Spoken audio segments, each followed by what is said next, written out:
CBI வர வரைக்கும் ஒரே ஒரு பெண், அந்த புகார் கொடுத்த பெண் மட்டும்தான் இந்த வழக்கில் வந்து சம்மந்தப்பட்டிருக்கான்ற மாதிரி தான் விசாரணை இருந்தது.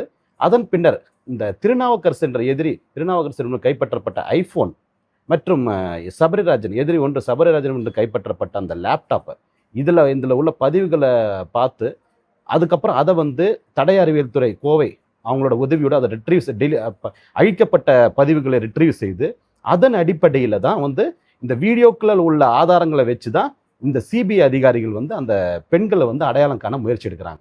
இதுக்கு சில ரகசிய குழுக்கள் அமைக்கப்பட்டு அதை வந்து கொஞ்சம் காலதாமதம் ஏற்படுது. 2 விஷயங்கள் இருக்குது இதில். வந்து ஃபஸ்ட்டு அந்த பெண்களை அடையாளம் காணணும்.